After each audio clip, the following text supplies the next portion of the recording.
Hi, my name is Adam E. Stewart Malcolm Lovejoy, also known as Lovemonger.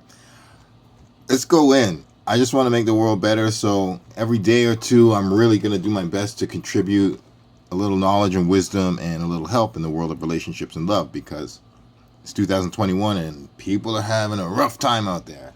I got a book here called Sexual Choice: A Woman's Decision: Why and How Women Choose the Men They Do as Sexual Partners by Heather Trexler Remoff. I thought I'd read a couple pages from this and really let's go in because I like to parallel love and relationships and war and combat all the time. All the people out there in the trenches of love and human society trying to find a relationship. Good luck, soldier. I wish you the best. So, let's get into sexual choice. Introduction. Once in the early stages of this research, I was sharing initial reactions and anecdotes with a favorite professor. "My dear," he said to me with a smile, "you are a traitor to your sex." As if learning. That's just funny. This book is about courtship, about the ways in which men and women greet and meet. I mean, they've broken it down into basically men and women, but in times where it really needs it, I will throw in other genders, people, non-binary, various things. But I'm generally just going to read it straightforward. It is about the differences in the ways men and women approach sex and romance. Women have always talked to other women about men in general and men in particular. And they have talked in detail, revealing intimacies with a precision that startles most men when they become aware of the phenomena. "How is it," one man asked me, "that my wife knows so much about the other sexual preferences of the husbands and lovers of her friends?" How is it, indeed? It is because women talk and other women listen, while men are admonished not to kiss and tell. Men sometimes brag, but women reveal. I can't even. It's really hard to dispute that. Romance junkies.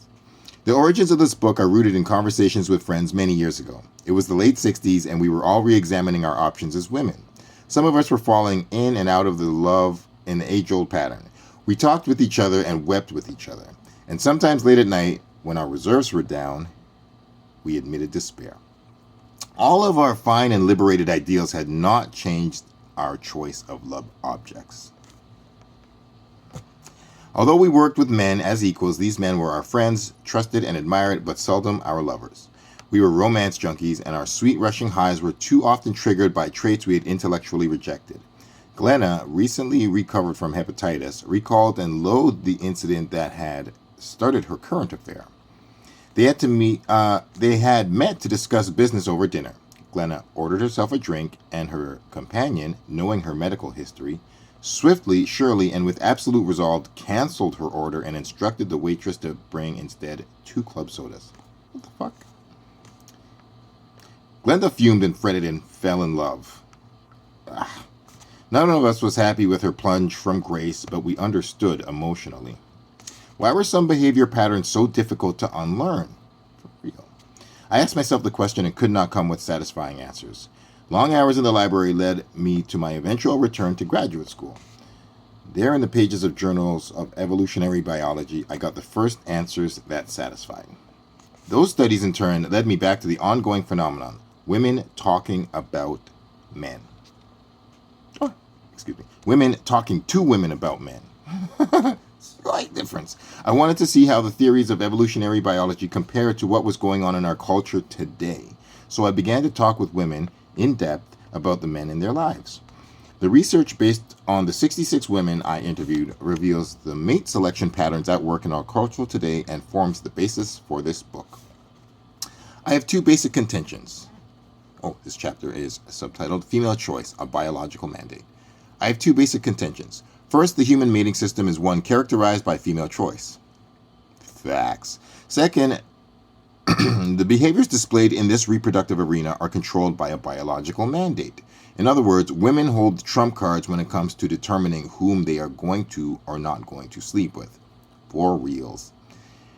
This is not something that they do passively with a veto power. Women are the active initiators of the majority of encounters that lead to sexual contact. For real.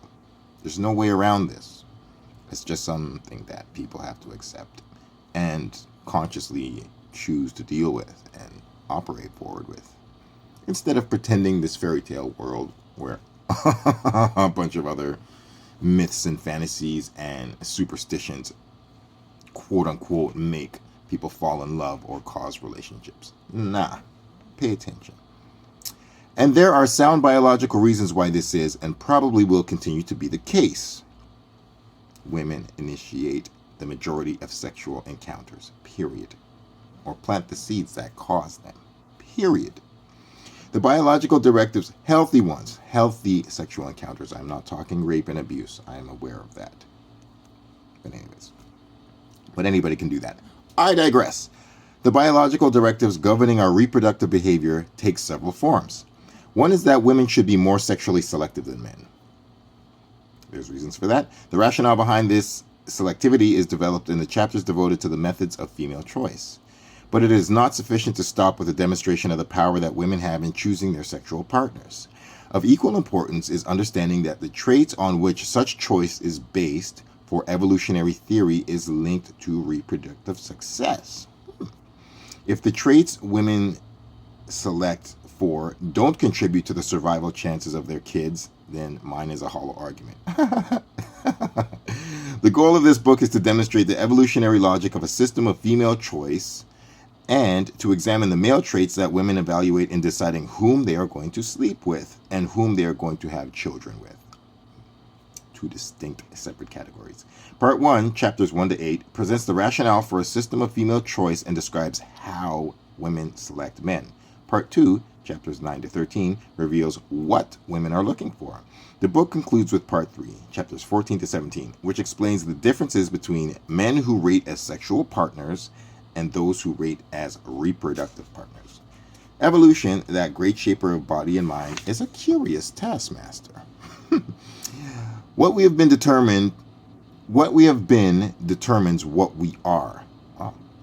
However, if that were the whole story, we would be so rigidly set in our patterns that the word evolution would be a misnomer. Evolution means change. It is a constant process. It is going on right now. And it is this particular tension between following the dictates of our past and trying to adapt to the present that makes the study of evolutionarily predescribed behavior so fascinating and informative. This book then is an invitation. I invite you to think about your own lives, to examine the places where what you do converges with the general patterns described here and where what you do is unique. My hope is that understanding will bring the power to shape our destinies, biological and otherwise. And I hope that you choose better and better and better partners as your life goes along. All right, I'm going to stop there because I don't want to get too deep in. But we can just enjoy those foods for thoughts for now. That yummy, delicious, tasty intellect. Tell me what you think. I love you, and I hope you have a better day than you had yesterday. Good luck in your relationships. Peace. Peace, peace, peace. Love, love, love. And truth.